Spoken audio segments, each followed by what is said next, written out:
আমি এসে গেছি। হ্যাঁ মরাদি, আমরা শুরু করছি অনুষ্ঠান। আমাদের ময়নাগুড়ি কলেজের ভারপ্রাপ্ত অধ্যক্ষা সুস্মিতা পণ্ডিত মহাশয়ের অনুমতি থাকলে আমরা অনুষ্ঠান এখন শুরু করতে পারি। ম্যাডাম শুনতে পাচ্ছেন? হ্যাঁ হ্যাঁ হ্যাঁ হ্যাঁ, তুমি কি শুনতে পাচ্ছ কথা? হ্যাঁ ম্যাডাম, শোনা যাচ্ছে। হ্যালো। হ্যাঁ, নমস্কার। ময়নাগুড়ি কলেজের সাংস্কৃতিক শাখা আয়োজিত জাতীয় স্তরের রবীন্দ্র বক্তৃতামালা রবিরশ্মি অনুষ্ঠানে আপনাদের সকলকে স্বাগত জানাই। আজ এই অনুষ্ঠানের দ্বিতীয় দিন। আজ আমাদের মাঝে উপস্থিত রয়েছেন রামকৃষ্ণ মিশন আবাসিক মহাবিদ্যালয়ের অধ্যক্ষ স্বামী শাস্ত্রজ্ঞানন্দজি মহারাজ। উপস্থিত রয়েছেন আমাদের ময়নাগুড়ি মহাবিদ্যালয়ের ভারপ্রাপ্ত অধ্যক্ষ সুস্মিতা পণ্ডিত মহাশয়া। উপস্থিত রয়েছেন মহাবিদ্যালয়ের অধ্যাপক অধ্যাপিকাবৃন্দ এবং অসংখ্য শ্রোতৃমণ্ডলী। আমরা গুগল মিটে 100 জনের অধিক অংশগ্রহণকারীকে যুক্ত করতে সক্ষম নই, সেহেতু এই অনুষ্ঠান যে রেকর্ড থাকবে তা পরবর্তী সময়ে আমাদের কলেজের ইউটিউবে সেটি আপলোড করা হবে। আজকের অনুষ্ঠানে আপনাদের সকলকে স্বাগত জানাই। বাল্যবন্ধু প্রিয়নাথ সিংহ একসময় স্বামী বিবেকানন্দকে প্রশ্ন করেছিলেন, ছোট ছেলেদের শিক্ষা দেবার বিষয়ে তোমার মত কি? স্বামীজি বলেছিলেন, গুরুগৃহে বাস। প্রিয়নাথ সিংহ প্রশ্ন করেছিলেন, কি রকম? স্বামীজি বলেছিলেন, সেই পুরাকালের বন্দোবস্ত, তবে তার সঙ্গে আজকালের পাশ্চাত্য দেশের জড়বিজ্ঞানও চাই, দুটোই চাই। কিন্তু ত্যাগীর বিদ্যাদানের প্রথা পণ্ডিত মশাইদের টোল খোলার পর বন্ধ হয়ে গেছে। স্বামীজির ভাষায় সর্বনাশ হয়েছে। স্বামীজি বলছেন, কলকাতায় একটা বড় করে মঠ করো, একটা করে সুশিক্ষিত সাধু থাকবে সেখানে, তার তাবে প্র্যাকটিক্যাল সায়েন্স ও সব রকম আর্ট শেখাবার জন্য প্রত্যেক ব্রাঞ্চে স্পেশালিস্ট সন্ন্যাসী থাকবে। স্বামীজির এই চিন্তা, গুরুগৃহে বাস এবং সুশিক্ষিত সাধু দ্বারা শিক্ষা, এই দুয়ের মেলবন্ধন ঘটেছে যে প্রতিষ্ঠানে, সে প্রতিষ্ঠানের নাম নরেন্দ্রপুর রামকৃষ্ণ মিশন, যার পোশাকি নাম রামকৃষ্ণ মিশন আবাসিক মহাবিদ্যালয়। আজকে আমরা অত্যন্ত আনন্দিত এবং কৃতজ্ঞ যে আজ আমাদের মাঝে উপস্থিত রয়েছেন সেই মহাবিদ্যালয়ের প্রিন্সিপাল পরম পূজনীয় স্বামী শাস্ত্রজ্ঞানন্দজি মহারাজ। তিনি অত্যন্ত ব্যস্ততার মধ্যেও আমাদের আজ সময় দিয়েছেন, এর জন্য তার প্রতি আমরা কৃতজ্ঞ। এখন প্রথা মেনে স্বাগত ভাষণ প্রদান করবেন ময়নাগুড়ি কলেজের ভারপ্রাপ্ত অধ্যক্ষা সুস্মিতা পণ্ডিত মহাশয়। ম্যাডামকে আহ্বান জানাচ্ছি স্বাগত ভাষণ প্রদানের জন্য।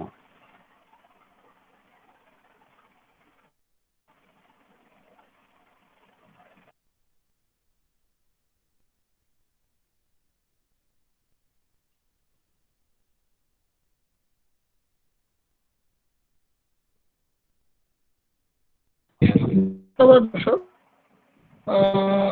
নমস্কার। আমার কথা শোনা যাচ্ছে? হ্যাঁ ম্যাডাম, শোনা যাচ্ছে ম্যাডাম। হ্যাঁ,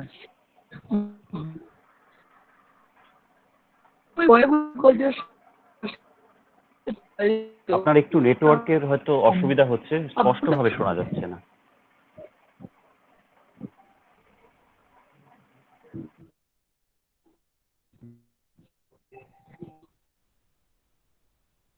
হ্যালো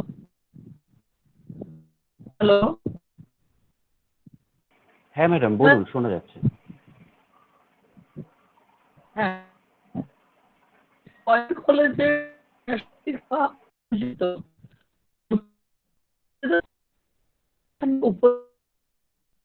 কলেজে সর্বস্তরের পক্ষ থেকে স্বাগত জানাই। এই অনুষ্ঠানের মূল আলোচনার রহস্য ছড়িয়ে পড়ুক সত্রই এই আলোচনা উদ্দেশ্যই হচ্ছে তাই। আন্তরিক শ্রদ্ধা ও স্বাগত জানাই আজকে রামকৃষ্ণ মিশন মন্ত্রণালয়ের প্রিন্সিপাল স্বামী সত্যেন্দ্রজি মহারাজকে। আমরা সকল নরেন্দ্রপুর আকাশ মহাবিদ্যালয়ের উৎকর্ষতা, তার নাম, তার প্রসারণ প্রতিষ্ঠানে থাকা সত্ত্বেও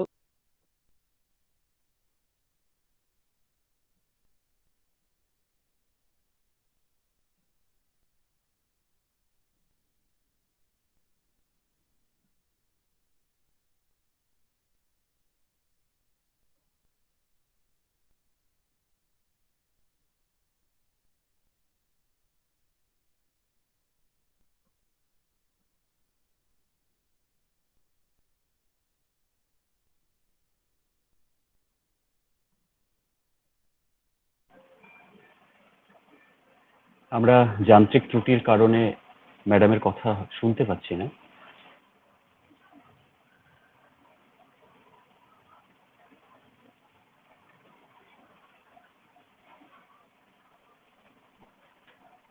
সুস্মিতা দি অ্যাকচুয়ালি মিটিং থেকে লিভ করেছেন, ওনাকে দেখা যাচ্ছে না। আচ্ছা,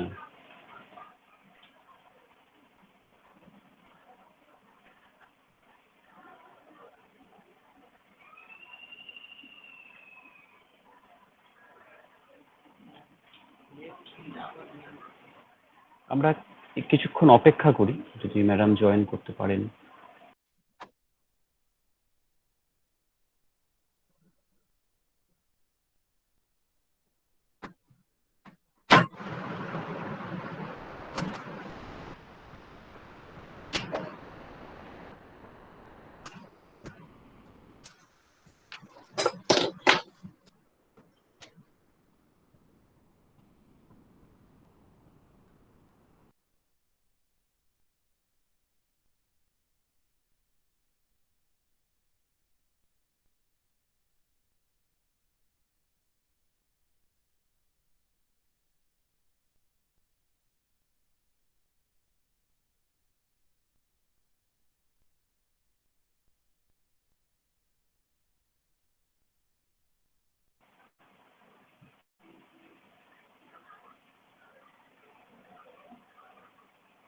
যান্ত্রিক ত্রুটির জন্য আমরা ম্যাডামের সঙ্গে যোগাযোগ করতে পারছি না।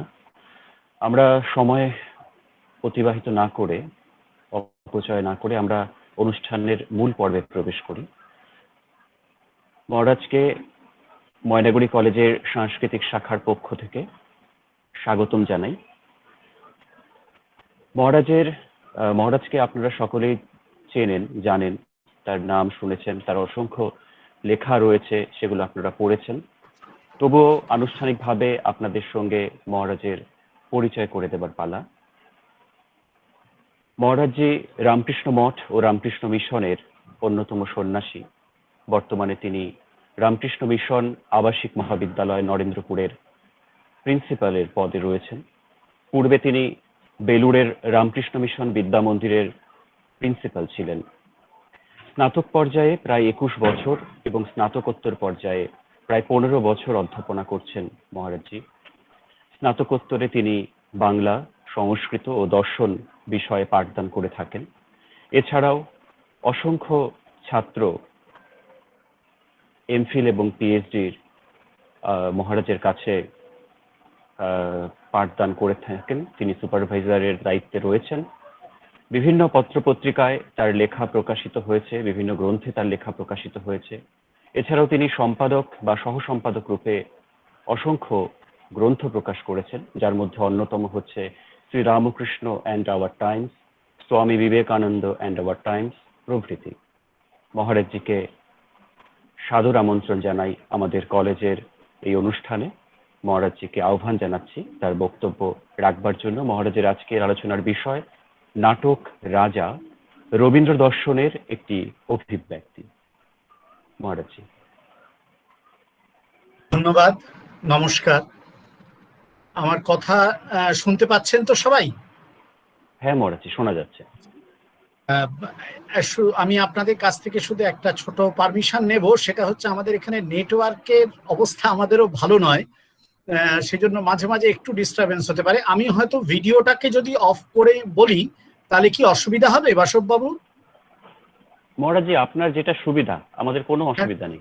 মানে এখানে আসলে নেটওয়ার্কের একটু প্রবলেম আছে, কোনো সময় কেটে যেতে পারে, ওই একটা সমস্যা আছে আর কি।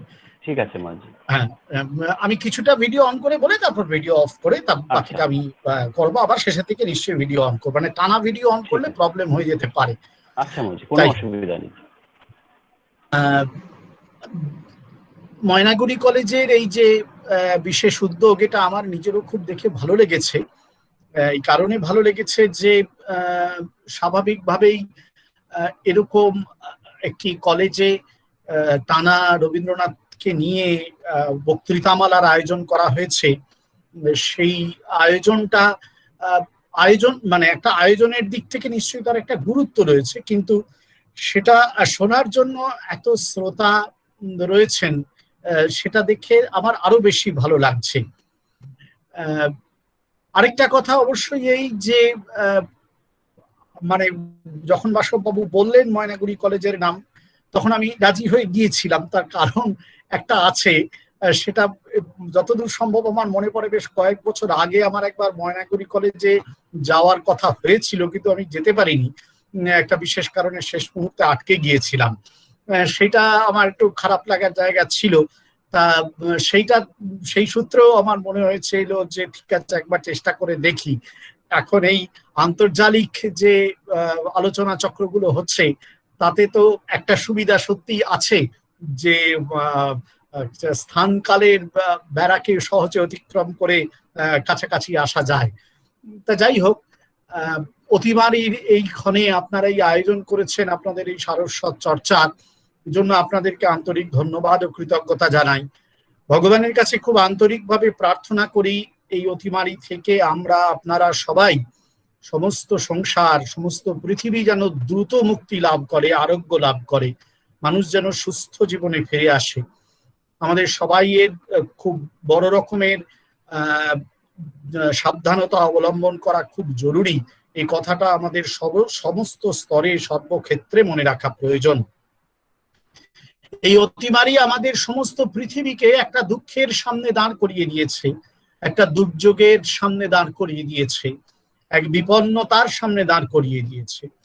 এরকম দুর্যোগ, এরকম বিপন্নতার কথা হয়তো আমরা এর আগে আমরা সত্যিকারে এরকম ভাবতেও পারিনি।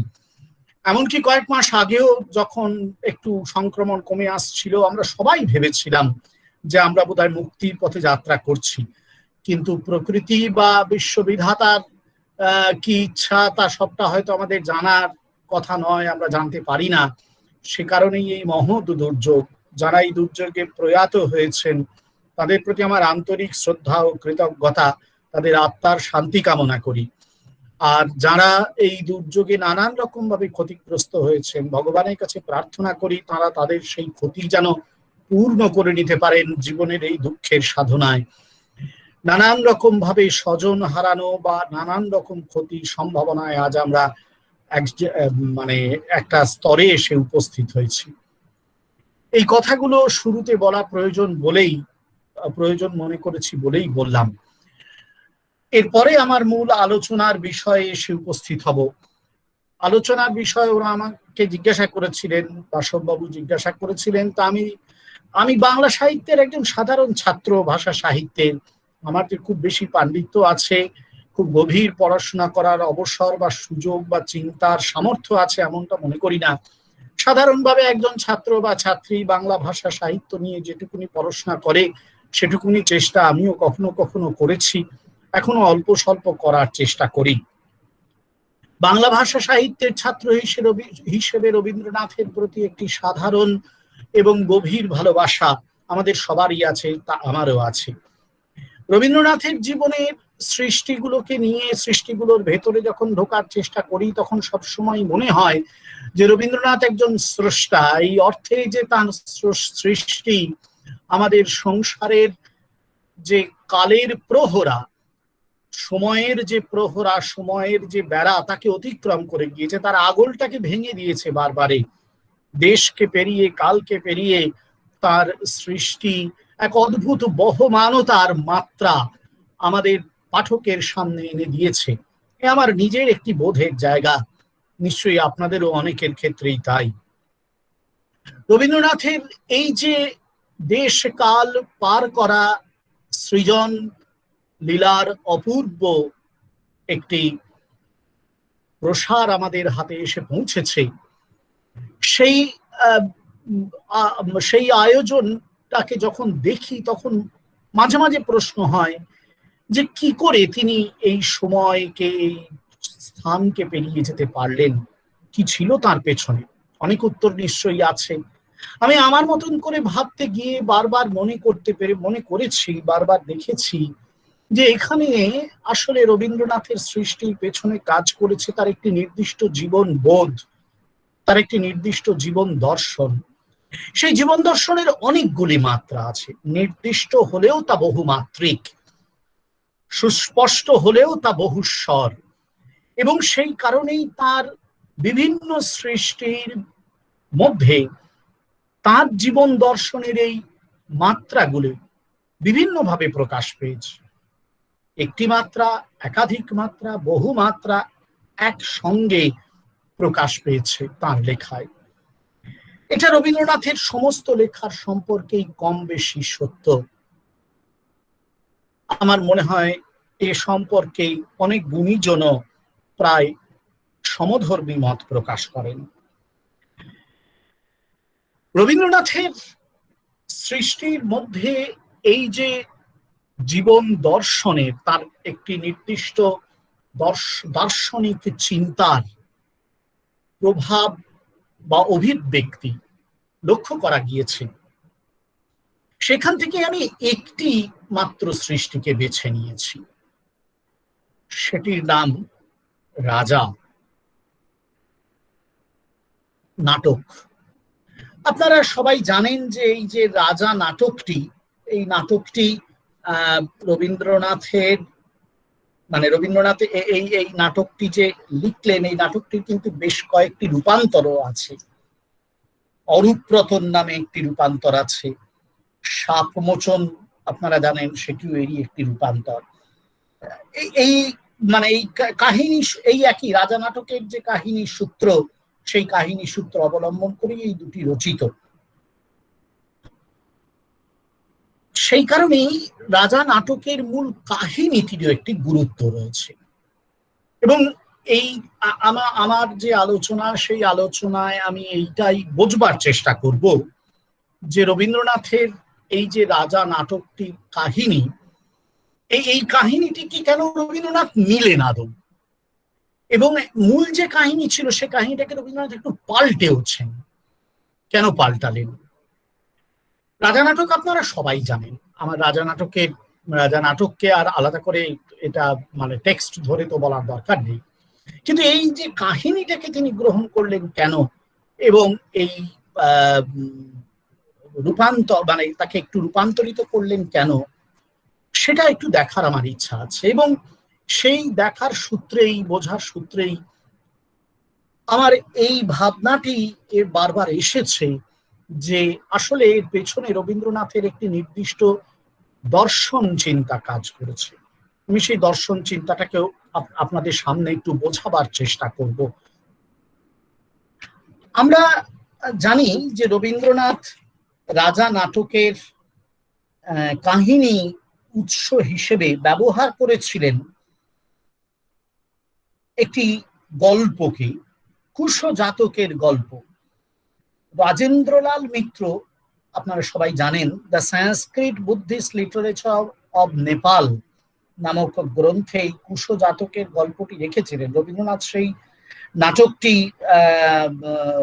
সেই গল্পটি পাঠ করেছিলেন। অজিত কুমার চক্রবর্তীকে তিনি একটি চিঠি লেখেন 1910-এর 16ই নভেম্বর তারিখে। সেখানে তিনি স্পষ্ট বলেছেন, একটি পুরাতন বৌদ্ধ গল্প নিয়ে সেটাকে রূপকে পরিণত করে এইটে লিখেছি। এই পুরাতন বৌদ্ধ গল্প হচ্ছে এই কুশ জাতকের গল্পটি। এই কুশ জাতকের গল্পটি মানে রবীন্দ্রনাথ যে নিয়েছিলেন, আমি আগেই বলেছি, সেটি কিন্তু মূল গল্পটি ঠিক যেমন আছে তেমন নেননি। গল্পটিকে তিনি পাল্টে নিয়েছিলেন নিজের মতন করে। স্বাভাবিক, সেটাই তিনি তার মতন একজন স্রষ্টার পক্ষে এটাই স্বাভাবিক নেয়ার। রবীন্দ্রনাথ এখনো শান্তিনিকেতনে রবীন্দ্র ভবনে এই বইটির, অর্থাৎ রাজেন্দ্রলাল মিত্রর যে বইটি, সেই বইটির একটা কপি রয়েছে। তার 144 পৃষ্ঠার মার্জিনে রবীন্দ্রনাথের হাতের লেখায় রাজা শব্দটিও দেখতে পাওয়া যায়। কুশ জাতকের এই কাহিনীটির দুটো ভার্সান আছে এই গ্রন্থটিতে। রবি জীবনীকার প্রশান্ত কুমার পাল এই কাহিনীটিকে উল্লেখ করেছেন বিস্তৃত। আপনারা রবি জীবনীর 6ষ্ঠ খণ্ড দেখলেই এটি খুঁজে পাবেন, অনেক সহজেই পেয়ে যাবেন। আমি সেটি দীর্ঘ অংশ সেটি আর পড়ছি না। এছাড়াও এখন যেটি আমাদের পশ্চিমবঙ্গ বাংলা একাডেমি যে রবীন্দ্র রচনাবলী বার করেছেন, তার 12 নম্বর খণ্ডে গ্রন্থ পরিচয় অংশেও সম্পাদকরা প্রশান্ত কুমার পালের রবি জীবনের 6ষ্ঠ খণ্ড থেকে এই কাহিনী রূপটি উদ্ধার করেছেন। যেমন কুশ জাতকের কাহিনীর সংক্ষিপ্ত রূপটিও সেখানে উদ্ধার করা রয়েছে। এই যে কুশ জাতকের যে কাহিনীটি উদ্ধার করেছেন প্রশান্ত কুমার পাল, সেটাই আমরা দেখতে পাচ্ছি। কাহিনীটা ছিল এইরকম যে বারাণসীর রাজা ইক্ষ্বাকুর অনেক মহিষীর মধ্যে একজনের নাম ছিল অলিন্দা। রাজা পরিণত বয়সেও সন্তান লাভে অসমর্থ হওয়ায় জ্ঞানী ব্যক্তিদের পরামর্শে পক্ষকালে 3 বার অন্তঃপুর উন্মুক্ত করে দিয়েছিলেন। ইক্ষ্বাকুর পিতৃব্য স্থানীয় একজন তখন ইন্দ্রের পদে ছিলেন। তিনি খুব ক্রুদ্ধ হন এর ফলে, এবং তিনি একদিন এক কদাকার ব্রাহ্মণের রূপ ধরে রানীর কাছে গিয়ে উপস্থিত হন। রাজা তাকে বেছে নেবার অনুমতি দিলে তিনি অলিন্দাকে পছন্দ করেন। এইভাবে যে সন্তান অলিন্দা লাভ করলেন, তাতে পরিষ্কার বলে দিয়েছিলেন ইন্দ্র যে তার পুত্রটি হবে কদাকার। অলিন্দা তার স্বামীকে এই কথা বললেন এবং তিনি ঔষধটি সব রানীকে খাওয়াতে বললেন। কিন্তু তাদের সংখ্যাধিক্যের জন্য প্রত্যেকের ভাগেই কুশাগ্র পরিমাণ ঔষধ জন্মালো। এতে রাজার 500 পুত্র জন্মালো। তিনি তাদের নাম বিভিন্ন রকম নাম করলেন। কদাকার পুত্রটির নাম দিলেন কুশ বা শুদ্ধ কুশ। রাজা তাকে পছন্দ করতেন না, কিন্তু কুশ ছিলেন অত্যন্ত বুদ্ধিমান এবং শক্তিমান। সেই জন্য কুশই শেষ পর্যন্ত রাজা হলেন। কুশের রাজ্যাভিষেকের পরে কান্যকুব্জের রাজা মহেন্দ্রকে সুদর্শনা নামক এক সুন্দরী কন্যার সঙ্গে অলিন্দা অর্থাৎ কুশের মা এই কন্যার বিবাহের সম্বন্ধ করলেন। কান্যকুব্জে পাত্র গিয়ে বিবাহ হয়ে গেল। অলিন্দা জানতেন যে তার এই কদাকার পুত্র কুশকে দেখলে সুদর্শনা নিশ্চয়ই খুব দুঃখ পাবেন, আত্মহত্যাও করতে পারেন। তাই তিনি কুলপ্রথার দোহাই দিয়ে মাটির নিচে একটি অন্ধকার গৃহ নির্মাণ করিয়ে সেখানেই নবদম্পতির মধুচন্দ্রিকা যাপনের ব্যবস্থা করলেন। কিন্তু সুদর্শনা স্বামীকে দেখবার জন্য খুব অধৈর্য। অলিন্দাকে বারবার অনুরোধ করছেন যাতে আলোতে তাদের সাক্ষাৎ হয়। অলিন্দা তার এক সতীন পুত্রকে সিংহাসনে বসিয়ে কুশকে রাখলেন রাজছত্রধারী। সুদর্শনা ছদ্ম রাজার এই সৌন্দর্য দেখে মুগ্ধ হলেন, কিন্তু রাজছত্র ধারণের জন্য এমন কদাকার ব্যক্তিকে মনোনীত করায় সুদর্শনা খুশি হলেন না। রাজোদ্যানে ভ্রমণের সময় একদিন কুশকে তিনি দেখতে পেলেন এবং দানব ভেবে পালিয়ে গেলেন। কিন্তু তার ভুল ভাঙল কিছু পরেই। নগরীতে একটা বিরাট অগ্নিকাণ্ড ঘটল এবং তখন রাজার চেষ্টাতেই, অর্থাৎ এই কুশ কদাকার যে রাজা কুশ, তার চেষ্টাতেই গর্ভোদ্যান রক্ষা পেল। সেই সময় লোকের মুখে শুধু কুশেরই কথা, তারা বলে তিনি খুব কালো, বড় বড় লাল চোখ। সুদর্শনা ভুল বুঝতে পারলেন, জানলেন যে উদ্যানের সেই দানবী আসলে তার স্বামী। অলিন্দার কাছে কান্নকুব্জে যাওয়ার অনুমতি চাইলেন। নিজের লজ্জা গোপনের জন্য অনুমতি পেয়ে কান্নকুব্জে রওনাও দিলেন। রাজা এই বিচ্ছেদ সইতে না পেরে তার এক সৎ ভাইকে রাজ প্রতিনিধি নিযুক্ত করে বিনা হাতে যাত্রা করলেন। কান্নকুব্জে পৌঁছে তার প্রথম চেষ্টা হলো সুদর্শনাকে জানানো। রন্ধন শিল্পে তিনি নিপুণ ছিলেন, রাজার পাকশালায় নিযুক্ত হলেন, কিন্তু স্ত্রীকে বশ করাই পারলেন না। এর মধ্যে সুদর্শনার গৃহত্যাগের কথা প্রচারিত হলো। কান্নকুব্জ রাজের 7 জন সামন্ত তাকে বিবাহ করার প্রস্তাব পাঠালেন, কিন্তু কান্নকুব্জ রাজ ঘৃণা ভরে তাদের প্রস্তাব প্রত্যাখ্যান করলেন। তারা একজোট হয়ে রাজধানী দখলের জন্য অগ্রসর হলেন। রাজা ক্রুদ্ধ হয়ে তার কন্যাকে তিরস্কার করে বললেন যে যুদ্ধে পরাস্ত হলে তাকে 7টি টুকরো করে ওই 7 বিদ্রোহীকে প্রদান করবেন। সুদর্শনা পাকশালায় ছুটে পালিয়ে গিয়ে তার প্রায় পরিত্যক্ত স্বামীর শরণাপন্ন হলেন। কান্নকুব্জ রাজ জামাতার উপস্থিতির কথা জেনে তাকে সমাদর প্রদর্শন করলেন। হাতির পিঠে চড়ে শত্রুদের সম্মুখীন হয়ে রাজা প্রচন্ড চিৎকার করলেন। বিদ্রোহীরা ভয় পেয়ে আত্মসমর্পণ করলেন। কুশের অনুরোধে কান্নকুব্জ রাজ তাদের প্রত্যেকেই একটি করে কন্যা দান করলেন। স্ত্রী বশীভূত হয়েছে, সুতরাং তার সঙ্গে কয়েকদিন কাটিয়ে কুশ নিজের রাজ্যের অভিমুখে যাত্রা করলেন। একটি নদীর স্বচ্ছ জলে প্রতিবিম্বিত নিজের কুৎসিত রূপ দেখে দুঃখে ডুবে মরতে চাইলেন তিনি। ঠিক সেই সময় ইন্দ্র তার সামনে আত্মপ্রকাশ করে একটি রত্নখচিত মালা দিলেন, নাম তার জ্যোতিরস।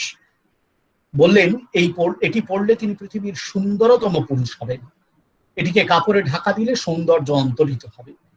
কুশ রত্নটি ধারণ করলেন। এবার সুদর্শনা তার স্বামীর দৈবরূপ দর্শন করে মুগ্ধ হলেন। কাহিনীটি এখানে শেষ। কিন্তু আমরা যারা রাজা নাটক পড়েছি আমরা জানি রবীন্দ্রনাথ এখান থেকে কাহিনীটিকে একটু পরিবর্তন করে নিয়েছেন এবং সেই পরিবর্তনটা খুব সচেতন ভাবে করেছেন। প্রথমত আমার যে নিজের কাছে প্রশ্নটা জাগে সেটা হচ্ছে, কেন এই একটি কাহিনীকে তিনি গ্রহণ করলেন, আর যে পরিবর্তন করলেন সেই পরিবর্তনের কারণটাই বা কি? এই দুটো প্রশ্নই আমার একসঙ্গে জাগে। আসলে রবীন্দ্রনাথের জীবনে একটি ভাব জগৎ নির্মিত হয়েছিল আবাল্য। তার বাবার কাছে ব্রাহ্ম সমাজের মধ্যে থাকা পরিবেশের মধ্যে বড় হয়ে রবীন্দ্রনাথের মধ্যে একটি নিজস্ব চেতনার জগৎ তৈরি হয়েছিল। সেই চেতনার জগৎটা তাকে সব সময়ই মনে করিয়েছে যে মানুষের জীবনে কোনো সময়েই ভোগ চরম লক্ষ্য হতে পারে না। স্পষ্টত সন্ন্যাসকে তিনি সমর্থন করেছেন এমন নয়। বৈরাগ্য সাধনে মুক্তি সে আমার নয়, অসংখ্য বন্ধন মাঝে মহানন্দময়, মুক্তির স্বাদ তিনি লাভ করবেন, এটা তার প্রত্যাশা ছিল এবং এটা তার ইচ্ছাও ছিল। কিন্তু তা সত্ত্বেও জড় জগতের যে ভোগবাদ, সেই ভোগবাদকে তার জীবনে তিনি লালন করেননি। তার কাছে মুখ্য হয়ে উঠেছিল মানুষের ভিতরে যে পরম সৌন্দর্যময় সত্তা রয়েছে, সেই সত্তাকে আবিষ্কারের সাধনা। এই যে পরম সৌন্দর্যময় সত্তা, এ কেবল রূপময় নয়, এই সত্তার আরো দুটো দিক রয়েছে। তার একটা শান্ততার দিক রয়েছে অর্থাৎ সম, এই গুণ সম্পন্ন সে। আরেকটা তার শিবত্বের দিক রয়েছে, কল্যাণময় দিক রয়েছে। এই যে শান্তত্ব বা শিবত্বময় যে সৌন্দর্য, রবীন্দ্রনাথ এই সৌন্দর্যকে, এই সৌন্দর্যের সাধনাকে আসলে এই জড়বাদী ইন্দ্রিয়পরায়ণ ভোগবাদের বিপক্ষে স্থাপন করতে চেয়েছেন। পঞ্চ ইন্দ্রিয়ের পঞ্চপ্রদীপ জ্বালিয়ে অবশ্যই তিনি এই বিশ্ব সংসারকে দেখেছেন, কিন্তু তার মনে হয়েছে এই সংসারকে কেবলমাত্র ইন্দ্রিয় সংবেদনার দ্বারা, বিশেষত বলগাহীন ভোগের দ্বারা কেউ যদি ভোগ করতে চায়, মানে বলগাহীন লোভের দ্বারা কেউ যদি ভোগ করতে চায়, তাহলে তার জীবনে আসলে পরিণাম কখনো ভালো হয়ে উঠবে না। এটা তার নিজের একটি ভাবনার জগৎ ছিল। উপনিষদকে তিনি খুব পছন্দ করতেন। উপনিষদের তিনি একজন খুব ভালো নিষ্ঠাবান পাঠক ছিলেন। সেই কারণেই ঈশাবাস্য উপনিষদের যে প্রথম শ্লোকটি, সেই প্রথম শ্লোকটি তাকে খুব প্রভাবিত করেছিল। প্রথম শ্লোকটি আপনারা সবাই জানেন, ঈশাবাস্যমিদং সর্বম যৎ কিঞ্চ জগত্যাম জগৎ তেন ত্যক্তেন ভুঞ্জিথা মা গৃধা কস্য স্বিদ ধনম। এই যে শ্লোকটি, এই শ্লোকটির যে শঙ্করাচার্য কৃত ঐতিহ্যাগত ব্যাখ্যা বা অর্থ, সেটি এরকম যে ঈশ্বর চৈতন্য দ্বারা বা পরম আত্মা দ্বারা বা ব্রহ্ম চৈতন্য দ্বারা এই সমস্ত জগৎ ব্যক্ত হয়ে রয়েছে। এই মানে পরিবর্তনশীল যে সংসার, তা ব্যক্ত হয়ে রয়েছে। যৎকিঞ্চ জগত্যাম জগৎ, এই পরিবর্তনশীল, গমনশীল, চলনশীল জগতে সবকিছু। সেই জন্যই তেন ত্যক্তেন ভুঞ্জিথা, ত্যাগের দ্বারা ভোগ করতে হবে। এখানে ত্যাগের দ্বারা ভোগ মানে শঙ্করাচার্যের ব্যাখ্যা হচ্ছে ত্যাগের দ্বারা আত্মাকে প্রতিপালন করতে হবে। এখানে শঙ্করাচার্য কিন্তু ভুঞ্জিথা মানে আসলে আত্ম প্রতিপালনকে বুঝেছেন ত্যাগের দ্বারা। অর্থাৎ এই যে সংসার, অনিত্য সংসার, শঙ্করাচার্য বলবেন তাকে ত্যাগ করতে হবে এবং নিত্য যে ব্রহ্ম চৈতন্য, তাকেই আমাদের পালন করতে হবে, অর্থাৎ তাকেই আমাদের নিত্য স্মরণ মনন করতে হবে। মা গৃধা কস্য স্বিদ ধনম, লোভ করো না ধনে। এই ধন কার? তার কারণ সমস্ত সংসার, সমস্ত সম্পদ সবই তো অনিত্য, শঙ্করাচার্য বলছেন, সুতরাং এতে লোভ করা যাবে না। এটা হচ্ছে অত্যন্ত সংক্ষেপে আমি বললাম যে রবীন্দ্রনাথ এটাকে মনে করেছেন, এটা হচ্ছে শঙ্করাচার্যের ঐতিহ্যগত ব্যাখ্যা। কিন্তু রবীন্দ্রনাথ একটু অন্যভাবে এটিকে উপস্থাপিত করছেন। খুব সুন্দর বলছেন রবীন্দ্রনাথ এইটির ব্যাখ্যায়। ব্যাখ্যাটি তিনি লিখেছেন, একটু ধরুন আমি বলে দিচ্ছি উৎসটাও। রবীন্দ্র রচনাবলীতে আমরা পাবো,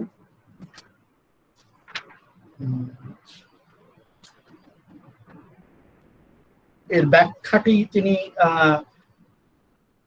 বিশ্বভারতী পত্রিকায় তিনি একটি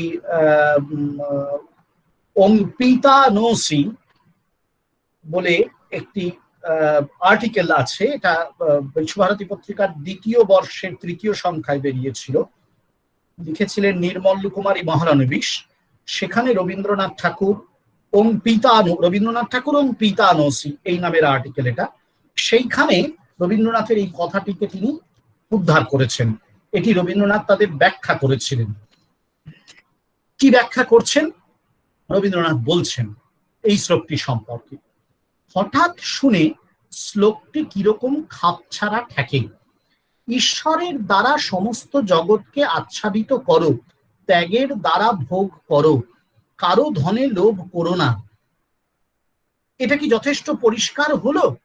প্রথম লাইনটা তো বুঝলাম, কিন্তু দ্বিতীয়টা, ত্যাগের দ্বারা ভোগ কি করে করব? ত্যাগ এবং ভোগ একই সঙ্গে কি করে সম্ভব? কিন্তু যদি একটু ভেবে দেখো, দেখবে মানেটা খুবই পরিষ্কার। যেই ঈশ্বরের দ্বারা সমস্ত জগৎ সংসারকে আচ্ছাদিত দেখা সম্ভব হবে, অমনি আর ছোট জিনিসের মধ্যে মন আবদ্ধ থাকতে চাইবে না। মন তখন আপনি সমস্ত বিষয়ে নিরাসক্ত হয়ে উঠবে। তাই ভোগ যখন করব, তখনও ভোগের বস্তু সম্বন্ধে আসক্ত হয়ে পড়ব না। ত্যাগের দ্বারা ভোগ করার মানেই হলো তাই। আসক্তি যদি না থাকে, তাহলে যে কোনো মুহূর্তে যে কোনো বস্তু ত্যাগ করা সম্ভব। তখন মনে কোনো আসক্তি থাকে না, লোভ থাকে না, পরিপূর্ণ স্বাধীনতা। এই লোভ এবং আসক্তি তো মানুষকে পরাধীন করেছে। তাই মানুষ সংসার ত্যাগ করে সন্ন্যাসী হয়ে যেতে চায়। কিন্তু উপনিষদ তো সন্ন্যাসী হতে বলেননি, সবকিছুর মধ্যে নিরাসক্ত ভাবে, সবকিছুর মধ্যে নিরাসক্ত ভাবে বাস করতে বলেছেন। লোভকে একেবারে বর্জন করতে হবে। আসক্তি এবং লোভকে কাটিয়ে ওঠা যদি সহজ হয়ে যায়, যদি গোড়াকার উপদেশটা জীবনে সাধনা করি, ঈশাবাস্য বিদম সর্বম যৎকিঞ্চ জগত্যাং জগৎ, নইলে সংসার ত্যাগ করলেও আসক্তি আমাকে ত্যাগ করবে না। এটা হচ্ছে রবীন্দ্রনাথের বক্তব্য। আসলে রবীন্দ্রনাথ কি বলতে চাইলেন? তার বক্তব্য হচ্ছে যে এই আসক্তি ত্যাগের যে সাধনা, সেই সাধনায় আধ্যাত্মিক সাধককে আসলে জগতের যে চঞ্চল রূপ, তার যে পরিবর্তনশীল রূপ, তার বন্ধন ছিঁড়ে ধ্রুব সত্যের দিকে চলতে হবে। কবি বিশ্বাস করেছেন যে এই আসক্তি বন্ধনবিহীন আত্মত্যাগের অব্যাহত শক্তিতেই মানুষ আধ্যাত্মিক লোকে শ্রেষ্ঠ অধিকার লাভ করে। রবীন্দ্রনাথের কাছে মুখ্য হয়ে উঠেছে এখানে তাই দুটো বিষয়, একটি সংসারকে ঈশ্বর আচ্ছন্ন করে দেখা, আর দ্বিতীয়টি ত্যাগের দ্বারা ভোগের অধিকার লাভ। সংসারকে ঈশ্বরময় দেখতে গিয়ে রবীন্দ্রনাথ কিন্তু সংসারকে ঈশ্বরে লীন করে দেওয়ার কথা বলেননি, কারণ ব্রহ্ম তার কাছে মুখ্য হলেও সংসার তার কাছে মিথ্যা নয়। আবার ত্যাগের কথা বলতে গিয়েও তিনি অন্তরের আসক্তি ত্যাগের উপরেই জোর দিয়েছেন, বাহ্য সন্ন্যাসকে গুরুত্ব ততটা দেননি। তার কাছে ভোগ ত্যায্য নয়, কেবল ত্যাগের মহিমার মুকুটটি যেন ভোগের মাথায় পরানো থাকে। তার অনুভবে উপনিষদের অধ্যাত্ম সত্যের সঙ্গে যেন মিলে গেছে শিল্প সত্য। এটা রবীন্দ্রনাথের জীবনের একটি নিজস্ব ভাবনার জগৎ। শুধু এক্ষেত্রে নয়, আপনারা যদি অন্য রবীন্দ্রনাথের অন্য মানে এই জাতীয় লেখাগুলো পড়েন, তাহলে দেখবেন যে রবীন্দ্রনাথ কিন্তু এই জাতীয় লেখা মানে সবসময় এই জাতীয় ধারণাকে অত্যন্ত গুরুত্ব দিয়েছেন তার লেখার মধ্যে। যেমন আরো একটি জায়গায় তিনি বলেছিলেন, হে বিশ্বকর্মণ, আজ আমরা তোমার সিংহাসনের সম্মুখে দাঁড়িয়ে এই কথাটি জানাতে এসেছি, আমার এই সংসার আনন্দে, আমার এই জীবন আনন্দের। বেশ করেছ আমাকে ক্ষুধা তৃষ্ণার আঘাতে জাগিয়ে রেখেছ তোমার এই জগতে, তোমার এই বহুধা শক্তির অসীম লীলা ক্ষেত্রে। বেশ করেছ তুমি আমাকে দুঃখ দিয়ে সম্মান দিয়েছ। বিশ্ব সংসারে অসংখ্য জীবের চিত্তে দুঃখ তাপের দাহে যে অগ্নিময়ী পরমা সৃষ্টি চলেছে, বেশ করেছ আমাকে তার সঙ্গে যুক্ত করে গৌরবান্বিত করেছ। সেই সঙ্গে প্রার্থনা করতে এসেছি, আজ তোমার বিশ্ব শক্তির প্রবল বেগ বসন্তের উদ্যান দক্ষিণে বাতাসের মতো ছুটে চলে আসুক, মানবের বিশাল ইতিহাসের মহাক্ষেত্রের উপর দিয়ে ধেয়ে আসুক, নিয়ে আসুক তার নানা ফুলের গন্ধকে, নানা বনের বর্ধনীকে বহন করে আমাদের দেশের এই শব্দহীন প্রাণহীন শুষ্ক প্রায় চিত্ত অরণ্যের সমস্ত শাখা পল্লবকে দুলিয়ে কাঁপিয়ে মুখরিত করে দিক। আমাদের অন্তরের নিদ্রোত্থিত শক্তি ফুলে ফলে কিশলয়ে অপর্যাপ্ত রূপে সার্থক হবার জন্য কেঁদে উঠুক। দেখতে দেখতে শত সহস্র কর্মচেষ্টার মধ্যে আমাদের দেশের ব্রহ্ম উপাসনা আকার ধারণ করে তোমার অসীমতার অভিমুখে বাহু তুলে একবার দিগবিদিকে ঘোষণা করুক। এই যে দুটো উদ্ধৃতি এখানে আমি রবীন্দ্রনাথের লেখা থেকে বললাম, রবীন্দ্রনাথের ভাবনা থেকে বললাম, এই দুটো উদ্ধৃতির মধ্য দিয়ে আসলে এটাই বোঝাতে চাইছি যে রবীন্দ্রনাথ তার সারা জীবনের সাধনার মধ্য দিয়েই এই ভাবনার জগৎটা তৈরি করতে চেয়েছেন যে এই সংসার মিথ্যা নয়, কিন্তু এই সংসার তখনই দুঃখময় হয়ে ওঠে, অসহনীয় হয়ে ওঠে, যন্ত্রণাদায়ক হয়ে ওঠে যখন এই সংসারকে কুণ্ঠাহীন ভোগের দ্বারা, লোভের দ্বারা, লালসার দ্বারা, হিংসা, ঈর্ষা, পরশ্রী কাতরতার দ্বারা আমরা নিজেরা স্বার্থবুদ্ধি প্রণোদিত হয়ে ভোগ করতে চাই। সেটা মানুষের প্রমত্ত ভোগ সাধন এবং তাতে মানুষের দুঃখ অনিবার্য। এটি রবীন্দ্রনাথের খুব স্পষ্ট অভিমত ছিল। তারই সঙ্গে রবীন্দ্র জীবন দর্শনে এ ভাবনাটিও স্পষ্ট হয়ে উঠেছিল যে এই সংসারের মধ্যেই মানুষের জীবন সাধনা এগিয়ে নিয়ে যাওয়া সম্ভব। সংসারকে ত্যাগ করে কোনো গুহাহিত সন্ন্যাস জীবনের সাধনায় নিজেকে নিয়োজিত করার ভাবনা তিনি কখনো করেননি, কিন্তু তার মনে হয়েছিল এই সংসার জীবনের চলার পথে মানুষকে অবশ্যই ত্যাগের দ্বারা, অর্থাৎ আসক্তি ত্যাগের দ্বারা, লোভ ত্যাগের দ্বারা, এই হিংসা, পরশ্রী কাতরতা ত্যাগের দ্বারা সংসারকে ভালোবাসার, সংসারকে ঈশ্বরময় করে দেখার একটি পথ নির্মাণ করতে হবে। সেই পথে মানুষ যদি চলতে পারে তাহলে সেই চলাটা হবে তার সাধনা, এবং তাহলে যে কোনো দুঃখের পথে, যে কোনো দুঃখের রাত্রিকে সে অতিক্রম করতে পারবেই পারবে।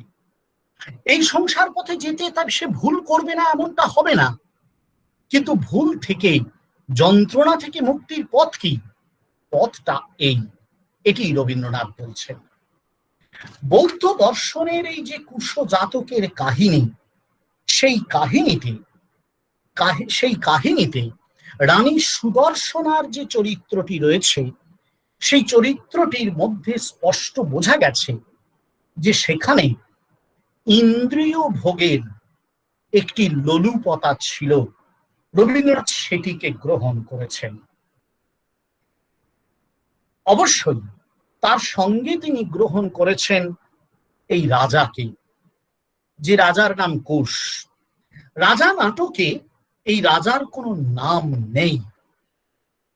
রাজা নাটকটা যারাই পড়েছেন আমরা সবাই জানি এই রাজা নাটকের যে রাজা চরিত্রটি, তার নাম নেই, তার রূপ নেই।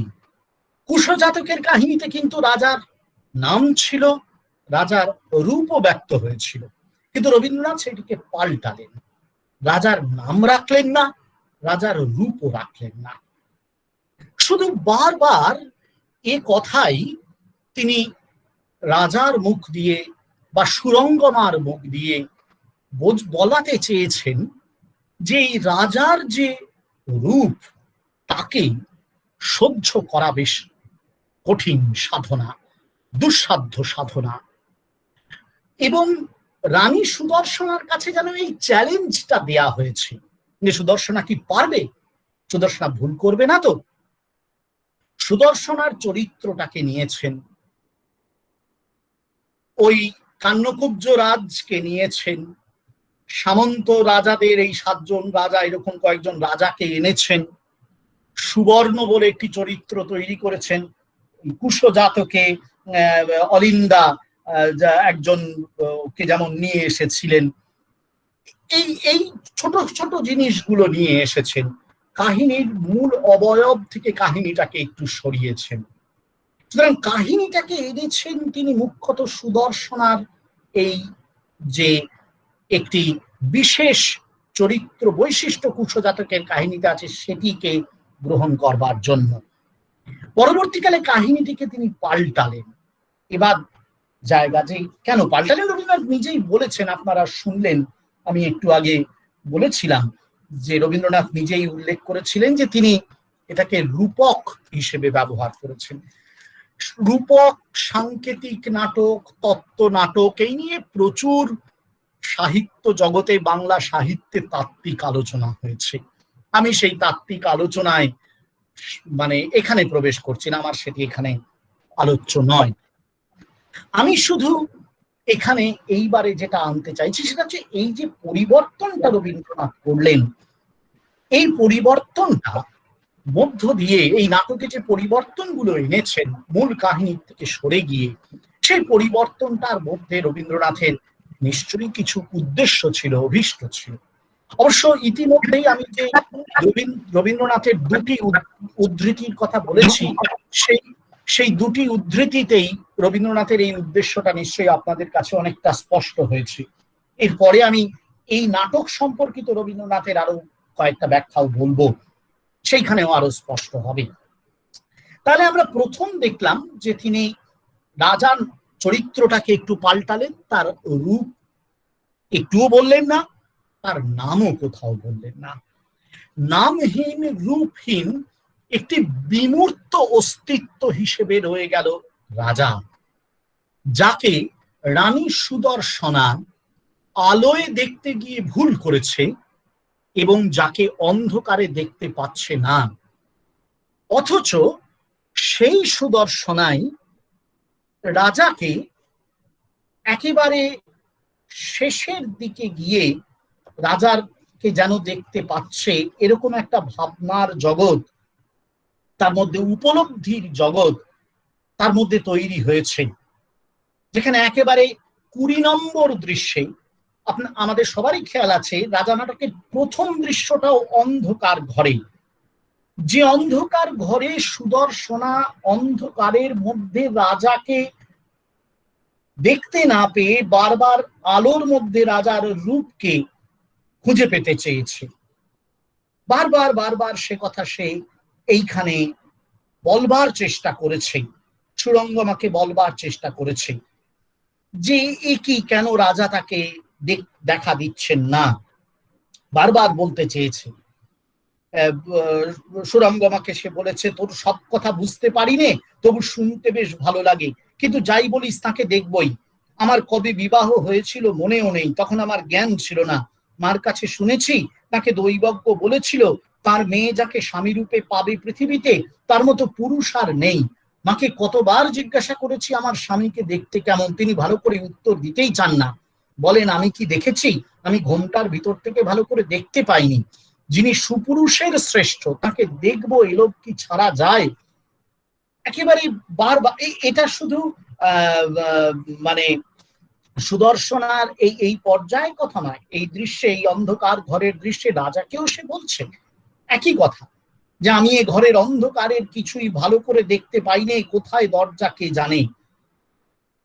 রাজাকে স্পষ্ট প্রশ্ন করেছে, তুমি আমায় আলোয় দেখা দিচ্ছ না কেন? স্পষ্ট প্রশ্ন করেছে প্রথম দৃশ্যে, এই কথাটা সে একেবারে স্পষ্ট প্রশ্ন করছে। অথচ একেবারে 20 নম্বর দৃশ্যে নাটকের শেষে, একেবারে 20 নম্বর দৃশ্যে নাটকের শেষে, শেষ দৃশ্য, সেটাও অন্ধকার ঘর। এই অন্ধকার ঘরে সুদর্শনা রাজাকে বলছে, প্রভু, যে আদর কেড়ে নিয়েছ সে আদর আর ফিরিয়ে দিও না। আমি তোমার চরণের দাসী, আমাকে সেবার অধিকার দাও। রাজা আমাকে সইতে পারবে? রাজা জিজ্ঞাসা করছে। সুদর্শনা বলছে, পারবো রাজা, পারবো। আমার প্রমোদ বনে আমার রানীর ঘরে তোমাকে দেখতে চেয়েছিলুম বলেই তোমাকে এমন বিরূপ দেখেছিলাম, সেখানে তোমার দাসের অধম দাসকেও তোমার চেয়ে চোখে সুন্দর থাকে। তোমাকে তেমন করে দেখবার তৃষ্ণা আমার একেবারে ঘুচে গেছে। তুমি সুন্দর নও প্রভু, সুন্দর নও, তুমি অনুপম। রাজা বলছেন, তোমারই মধ্যে আমার উপমা আছে। সুদর্শনা উত্তর দিচ্ছে, যদি থাকে সেও অনুপম। আমার মধ্যে তোমার প্রেম আছে, সেই প্রেমেই তোমার ছায়া পড়ে, সেইখানেই তুমি আপনার রূপ আপনি দেখতে পাও। সে আমার কিছুই নয়, সে তোমার। রাজা বলছে, আজ এই অন্ধকার ঘরের দ্বার একেবারে খুলে দিলুম, এখানকার লীলা শেষ হলো, এসো এবার আমার সঙ্গে, এসো বাইরে চলে এসো আলোয়। সুদর্শনা শেষ বলছে, যাবার আগে আমার অন্ধকারের প্রভুকে, আমার নিষ্ঠুরকে, আমার ভয়ানককে প্রণাম করে নি। দেখুন, নাটকের শুরুতে রাজা সুদর্শনা অন্ধকার ঘরে থেকে অত্যন্ত ব্যগ্র, বিরক্ত, ক্ষুব্ধ হয়ে উঠেছে। আলোয় কেন রাজা তাকে দেখা দিচ্ছে না? সেই সুদর্শনাই নাটকের শেষে আলোয় দেখা পাওয়ার জন্য আর ব্যগ্র নয়।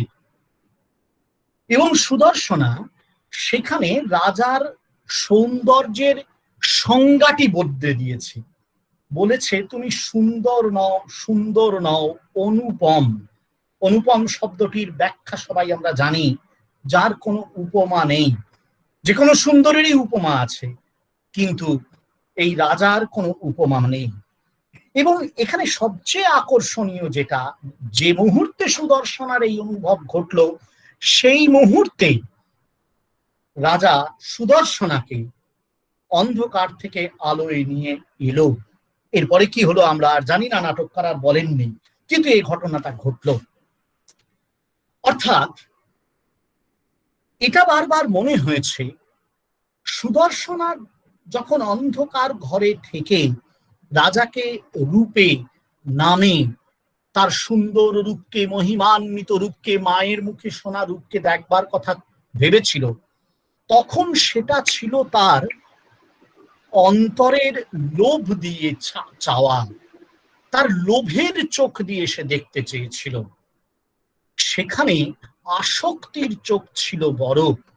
এটাই রবীন্দ্রনাথ বোঝাতে চাইছেন। এই আসক্তির সাধনাতে তার ভুল হতে পারে। রাজা এবং সুরঙ্গমা দুজনেই তাকে বোঝাবার চেষ্টা করেছে। সেই বোঝাটা সুদর্শনা কিন্তু এই পর্যায়ে বুঝতে পারেনি পুরোপুরি। এই বোঝাটার সাধনাটাই পুরো নাটকটা। এরপর থেকে নানান রকম দুঃখে, বিপর্যয়ে, ভ্রান্তিতে, ক্ষোভে, অভিমানে সুদর্শনা কেবল এই বোঝার সাধনাটা করেছে। তারপর ওই করভোদ্যানে আগুন লাগলো, সব সামন্ত প্রভুরা চলে এলো, যেমন কুশজাতকে ঘটেছিল, অনেকটা সেই রকম। এবং শেষ পর্যন্ত তারা পরাজিত হলো। কোনো একজন রাজা এলেন, তাদেরকে হারিয়ে দিলেন, তার সেনাপতি হিসেবে ঠাকুরদা এসে হাজির হলেন, ইত্যাদি ঘটলো। সেটা কাহিনীর মধ্যে রয়েছে। এবং একেবারে শেষ দৃশ্যে সুদর্শনার এই উপলব্ধি ঘটলো। এইখানেই অদ্ভুত, অন্ধকারকে রবীন্দ্রনাথ নিয়ে এসেছেন আসলে আসক্তির সমতুল্য ধারণা হিসেবে। এই যে আসক্তির বোধ, এই আসক্তির বোধটাই হচ্ছে আমাদের জীবনের অন্ধকার।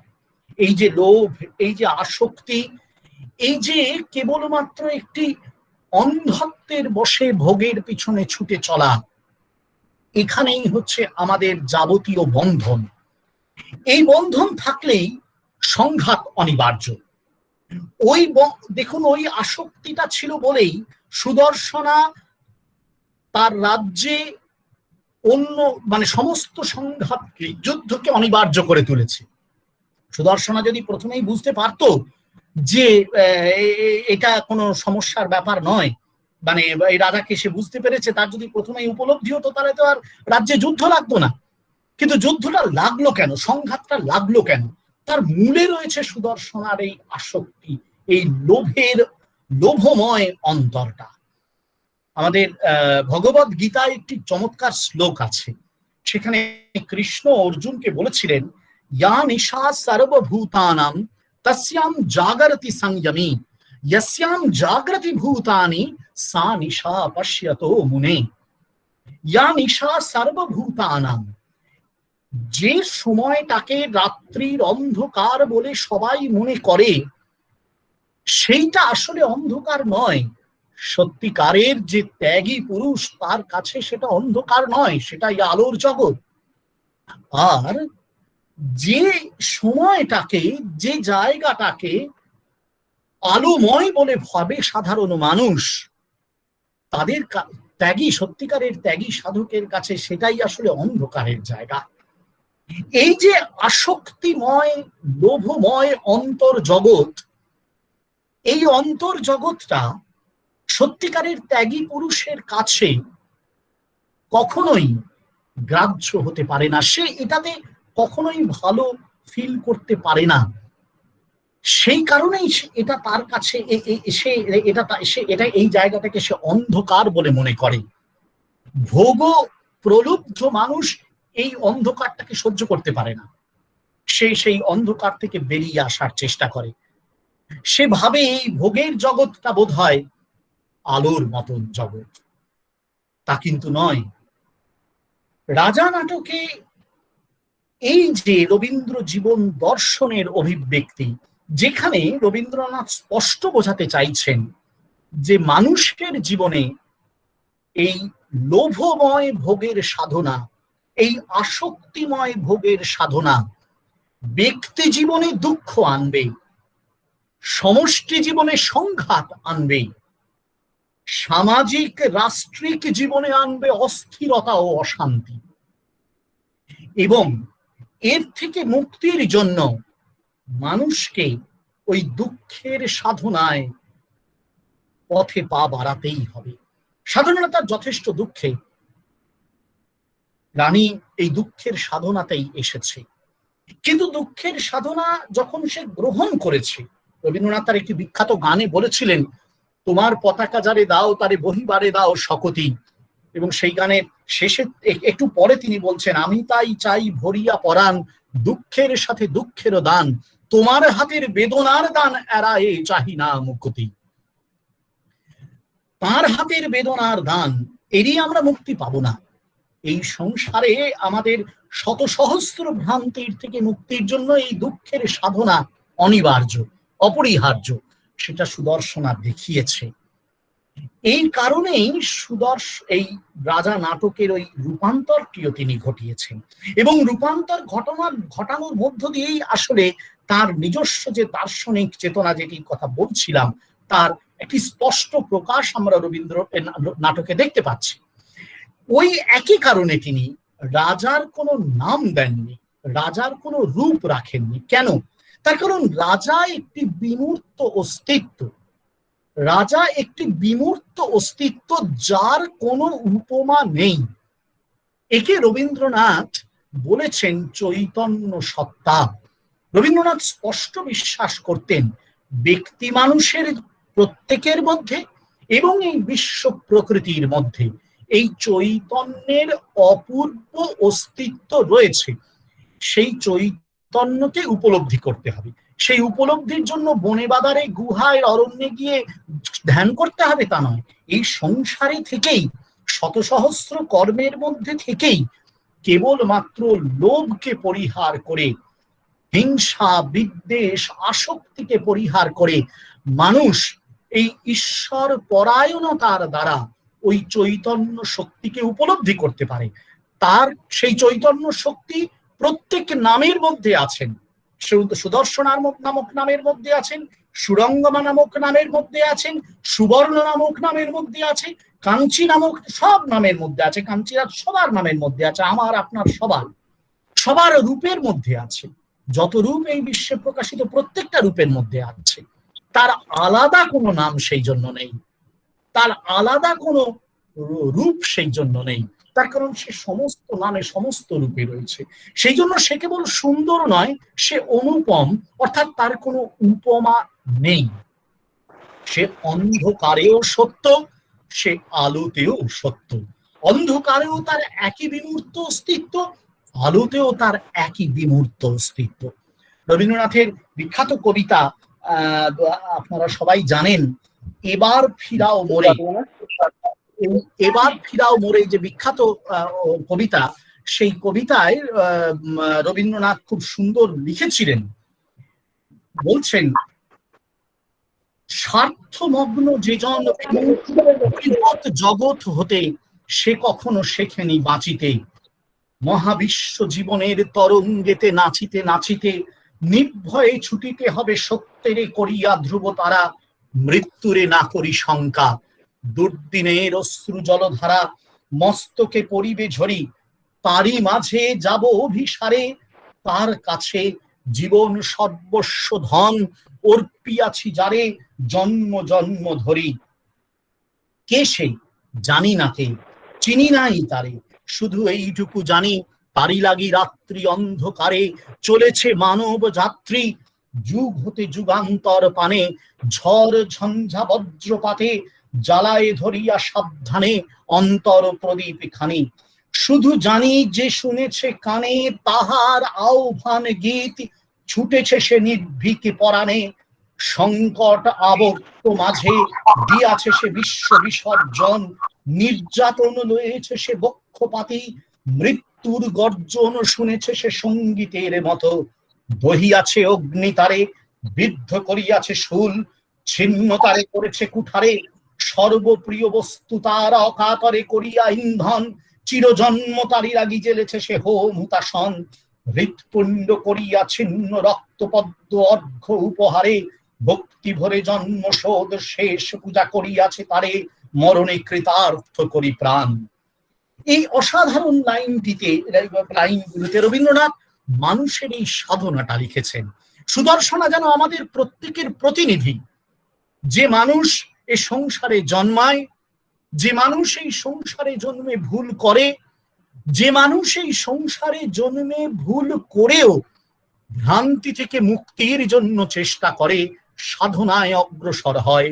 সে সাধনা দুস্তর সাধনা, কঠিন সাধনা। সে সাধনায় অনেক অশ্রুপাত, অনেক রক্তপাত, অনেক স্বজন হারানোর বেদনা রয়েছে। তবু সে সাধনা, ওই যে আগেও বলেছিলাম, অনিবার্য এবং অপরিহার্য। তার কারণ এই যে ভ্রান্তি, এই যে আসক্তির ভ্রান্তি, এই যে লোভের ভ্রান্তি, এই যে পরশ্রী কাতরতা, হিংসা বিদ্বেষের ভ্রান্তি, এর থেকে মুক্তি না পেতে পারলে, একে অতিক্রম করে যেতে না পারলে মনুষ্যত্বের জাগরণ হয় না। একে অতিক্রম করে যেতে না পারলে ব্যক্তি মানুষ জীবনে পশু স্তর থেকে মনুষ্যত্বের স্তরে উত্তীর্ণ হয় না, এবং কোন জাতি, কোন দেশ, কোন সভ্যতাও এই সাধনা করতে না পারলে কোনো দিনই নিজেকে উন্নত করতে পারে না। কেবল পারস্পরিক সংঘাতে লিপ্ত হয়, কেবল পারস্পরিক কলহে শক্তি ক্ষয় করে, নিজেকে হারায়, লুপ্ত হয়ে যায়। মানুষের সভ্যতার ইতিহাস, ব্যক্তি জীবনের ইতিহাস বারে বারে এই দৃষ্টান্ত প্রত্যক্ষ করেছে। সবাই এই বিরাট সাধনায় জয়ী হতে পারে না সুদর্শনার মতন। এক অন্ধকার ঘরে অতৃপ্তির সাধনা দিয়ে শুরু করে আরেক অন্ধকার ঘরে তৃপ্তির সাধনায় শেষ হয় না সকলের। যাদের হয় তারা জয়ী। রাজা তাদের অন্ধকার থেকে হাত ধরে আলোয় নিয়ে আসেন। রবীন্দ্রনাথ নিজে তাই রাজা নাটকের ব্যাখ্যা করেছিলেন তিনটি জায়গায়। সবুজপত্র পত্রিকায় প্রকাশিত আমার ধর্ম প্রবন্ধে 1917 খ্রিস্টাব্দে রবীন্দ্রনাথ বলছেন, রাজা নাটকে সুদর্শনা আপন অরূপ রাজাকে দেখতে চাইলে রূপের মোহে মুগ্ধ হয়ে ভুল রাজার গলায় দিলে মালা। তারপরে সেই ভুলের মধ্যে দিয়ে, পাপের মধ্য দিয়ে যে অগ্নিদাহ ঘটালে, যে বিষম যুদ্ধ বাঁধিয়ে দিলে, অন্তরে বাহিরে যে ঘোর অশান্তি জাগিয়ে তুললে, তাতেই তো তাকে সত্য মিলনে পৌঁছিয়ে দিলে। প্রলয়ের মধ্য দিয়ে সৃষ্টির পথ। তাই উপনিষদে আছে, তিনি তাপের দ্বারা তপ্ত হয়ে এই সমস্ত কিছু সৃষ্টি করলেন। আমাদের আত্মা যা সৃষ্টি করছে তাদের পদে পদে ব্যথা, কিন্তু তাকে যদি ব্যথাই বলি তবে শেষ কথা বলা হলো না। সেই ব্যথাতেই সৌন্দর্য, তাতেই আনন্দ। অরূপরতন নাটক যেটি লিখেছিলেন তার প্রথম সংস্করণের ভূমিকায় এর 2 বছর বাদে 1919-এ কবি লিখছেন, সুদর্শনা রাজাকে বাহিরে খুঁজিয়াছিল, যেখানে বস্তুকে চোখে দেখা যায়, হাতে ছোঁয়া যায়, ভান্ডারে সঞ্চয় করা যায়, যেখানে ধন জন খ্যাতি, সেইখানে সে বড় মাল্য পাঠাইয়াছিল। বুদ্ধির অভিমানে সে নিশ্চয় স্থির করিয়াছিল যে বুদ্ধির জোরে সে বাহিরেই জীবনের সার্থকতা লাভ করিবে। তাহার সঙ্গিনী সুরঙ্গমা তাহাকে বলিয়াছিল, অন্তরের নিভৃত কক্ষে যেখানে প্রভু স্বয়ং আসিয়া আহ্বান করেন, সেখানে তাহাকে চিনিয়া লইলে তবেই বাহিরে সর্বত্র তাহাকে চিনিয়া লইতে ভুল হইবে না, নইলে যাহারা মায়ার দ্বারা চোখ ভোলায় তাহাদিগকে রাজা বলিয়া ভুল হইবে। সুদর্শনায় কথা মানিল না। সে সুবর্ণের রূপ দেখিয়া তাহার কাছে মনে মনে আত্মসমর্পণ করিল। তখন কেমন করিয়া তাহার চারিদিকে আগুন লাগিল। অন্তরের রাজাকে ছাড়িতেই কেমন করিয়া তাহাকে লইয়া বাহিরের নানা মিথ্যা রাজার দলে লড়াই বাঁধিয়া গেল। সেই অগ্নিদাহের ভিতর দিয়া কেমন করিয়া আপন রাজার সহিত তাহার পরিচয় ঘটিল, কেমন করিয়া দুঃখের আঘাতে তাহার অভিমান ক্ষয় হইল, এবং অবশেষে কেমন করিয়া হার মানিয়া প্রাসাদ ছাড়িয়া পথে দাঁড়াইয়া তবে সে তাহার সেই প্রভুর সঙ্গ লাভ করিল, যে প্রভু কোন বিশেষ রূপে, বিশেষ স্থানে, বিশেষ দ্রব্যে নাই, যে প্রভু সকল দেশে, সকল কালে, সকল রূপে আপন অন্তরের আনন্দ রসে যাহাকে উপলব্ধি করা যায়। এই নাটকে তাহাই বর্ণিত হয়েছে। এর আগে 1914-তে সিএফ অ্যান্ড্রুজকে তিনি এই কথাটাই উল্লেখ করেছিলেন, বলেছিলেন, the human soul has its inner drama which is just the same as anything else that concerns man. একেবারে স্পষ্ট বলছেন 3টি জায়গাতেই যে রাজা নাটকে তার বক্তব্য হচ্ছে এই অরূপ রাজাকে দেখতে চাওয়ার মধ্যে, রূপের মোহে মুগ্ধ হয়ে থাকার মধ্যে যে ভুল আছে, সেই ভুলটাকে অতিক্রম করার সাধনা। কি করে করবে না, ওই যে প্রভু কোনো বিশেষ রূপে, বিশেষ স্থানে, বিশেষ দ্রব্যে নেই, যে প্রভু সকল দেশে, সকল কালে, সকল রূপে রয়েছে, তাকে নিজের অন্তরে উপলব্ধি করতে হবে।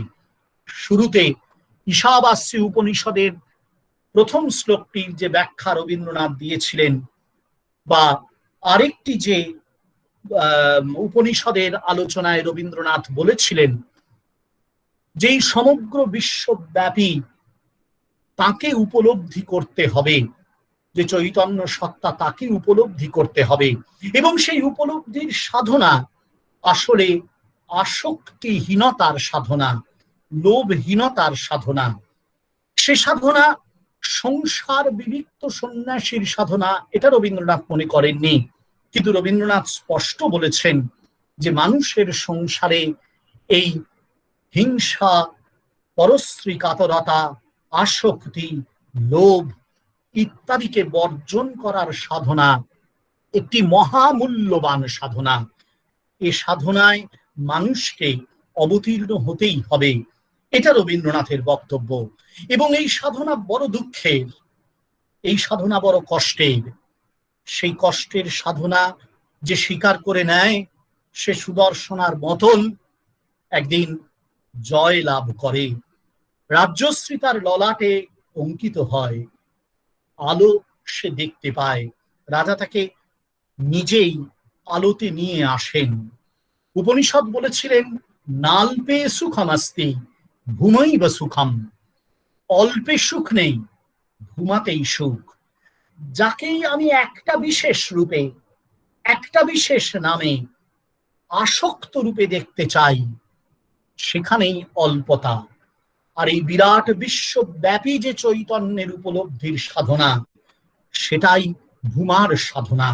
রবীন্দ্রনাথও এই ভূমার সাধনার কথা বলেছেন বারে বারে তার বিভিন্ন লেখায়।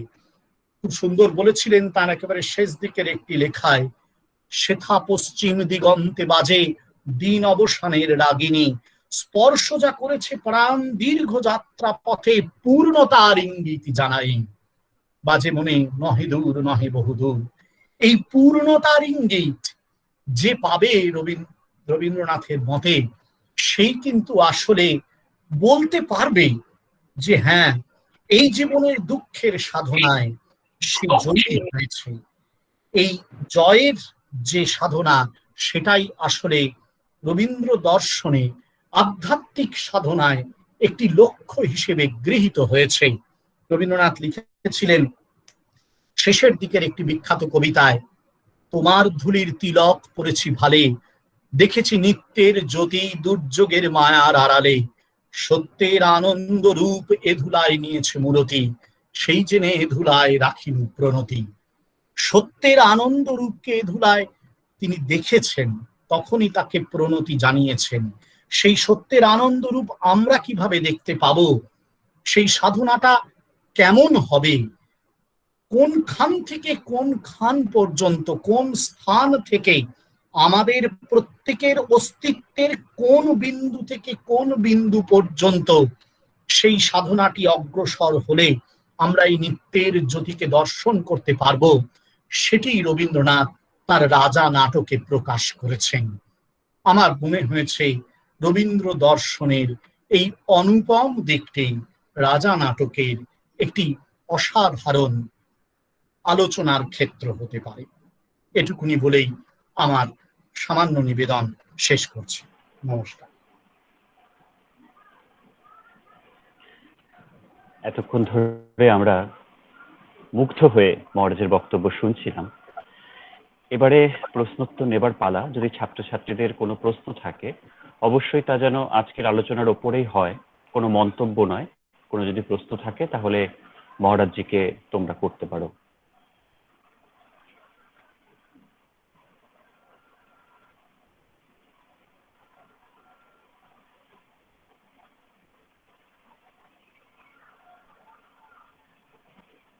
আজকের আলোচনার ওপরে যদি ছাত্রছাত্রীদের কোনো প্রশ্ন থাকে তাহলে আনমিউট করে তোমরা মহারাজজিকে তোমাদের প্রশ্ন করতে পারো। অবশ্যই আজকের আলোচনার উপরেই যেন প্রশ্ন হয়।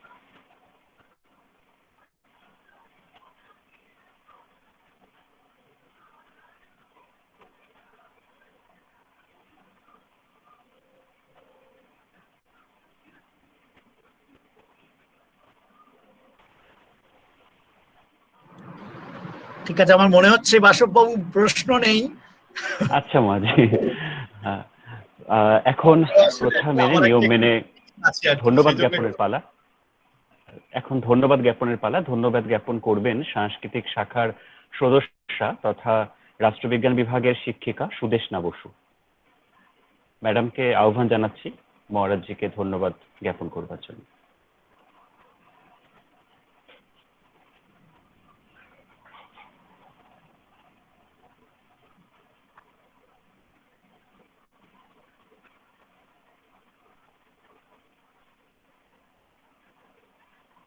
হ্যালো, হ্যাঁ শোনা যাচ্ছে। আমাকে শোনা যাচ্ছে? হ্যাঁ শোনা যাচ্ছে। আচ্ছা আচ্ছা, এতক্ষণ আমার মতো অনেকেই মন্ত্রমুগ্ধের মতো ওনার বক্তব্য শুনছিলেন এবং একটা অন্য পরিবেশে পৌঁছে গেছিলাম। তো বাসবের এই কথার মধ্য দিয়ে আবার ফিরে এলাম বাস্তবতার জগতে, যেখানে আমাদের সময় মেনে কাউকে না কাউকেই কিছু সময়ের জন্য বিদায় জানাতে হয় এবং সেটা সত্যিই খুব দুঃখের। তো যাই হোক, এই দায়িত্বটা আজকে আমাকে দেওয়া হয়েছে এবং রীতি মেনে আমি সেই দায়িত্ব পালনে চেষ্টা করছি। যাই হোক, তো ময়নাগুড়ি কলেজের সাংস্কৃতিক শাখা আয়োজিত যে রবিরশ্মি শীর্ষক যে রবীন্দ্র বক্তৃতামালার আয়োজন করা হয়েছে, সেটার আজ দ্বিতীয় দিন এবং এই অতিমারির কালে যে বিশিষ্ট জনেরা আমাদেরকে এই অনুষ্ঠান সফল করার জন্য সর্বান্তকরণে সাহায্য করেছেন, তার মধ্যে অন্যতম হলেন রামকৃষ্ণ মিশন আবাসিক মহাবিদ্যালয়ের মাননীয় অধ্যক্ষ স্বামী শাস্ত্রজ্ঞানন্দ মহারাজজি। আমাদের কলেজের পক্ষ থেকে বিশেষভাবে ধন্যবাদ জানাই মহারাজজিকে, যার অংশগ্রহণ সমগ্র অনুষ্ঠানকে এক আলাদা মাত্রা এনে দিয়েছে। তিনি তার বক্তৃতার মাধ্যমে রবীন্দ্র দর্শনকে রবীন্দ্র দর্শনের অভিনব দিকটি তুলে ধরেছেন এবং যে প্রাঞ্জল ভাষায় তিনি রবীন্দ্র দর্শনকে ছাত্রছাত্রীদের উপযুক্ত করে যেভাবে বললেন, মহারাজজি যেভাবে বললেন, তাতে আমরা সকলেই মুগ্ধ হলাম।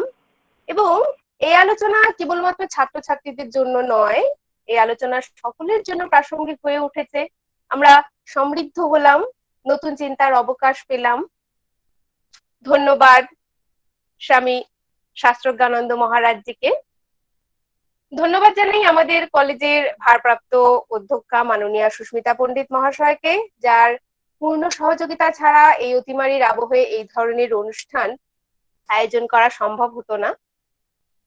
প্রতিবারের মতো এবারও প্রযুক্তিগত সহায়তা প্রদানের জন্য বিশেষভাবে ধন্যবাদ জানাই ময়নাগুড়ি কলেজের রাষ্ট্রবিজ্ঞান বিভাগের অধ্যাপিকা ডক্টর প্রিয়দর্শিনী ঘোষ মহাশয়কে এবং আমাদের কলেজের বিভিন্ন অধ্যাপক বৃন্দ যারা এতক্ষণ ধরে এই বক্তব্য, স্বামীজির বক্তব্য শুনলেন, এবং আমাদের প্রিয় ছাত্রছাত্রী এবং অন্যান্য সকল শ্রোতৃ মণ্ডলীকে ধন্যবাদ জানাই এই অনুষ্ঠানে অংশগ্রহণের জন্য।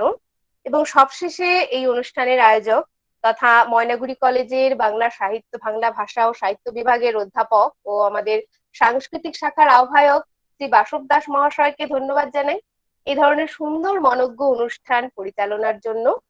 অশেষ ধন্যবাদ সকলকে। বাসব।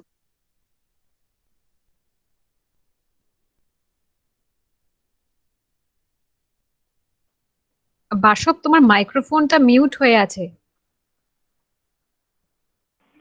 ধন্যবাদ সুদেষ্ণা বসু ম্যাডামকে। আজ আমরা গুগল মিটে 100 জন অংশগ্রহণকারীকে সুযোগ দিতে পেরেছিলাম। যারা আজকে সুযোগ পাননি তাদের জন্য আমরা আজকের এই অনুষ্ঠানের রেকর্ড ইউটিউবে, আমাদের কলেজের ইউটিউব, যার নাম ওয়েবিনার্স ময়নাগুড়ি কলেজ, সেই ইউটিউব চ্যানেলে আপনারা দেখতে পারবেন। কিছুক্ষণ পরে সেটি আপলোড করা হবে। আপনাদের সকলকে ধন্যবাদ আজকের অনুষ্ঠানে অংশগ্রহণ করবার জন্য। মহারাজকে অসংখ্য ধন্যবাদ, এত ব্যস্ততার মধ্যে মহারাজ আমাদের সময় দিয়েছেন। তবে মহারাজকে একটা আবেদন রাখবো যে এই মহামারী পরিস্থিতি কেটে গেলে আগামী দিনে আপনি আমাদের কলেজে আসবেন এবং আমরা সকলে মিলে আবার আপনার বক্তব্য শুনতে চাই। ধন্যবাদ মহারাজ, প্রণাম নেবেন। নমস্কার সকলকে।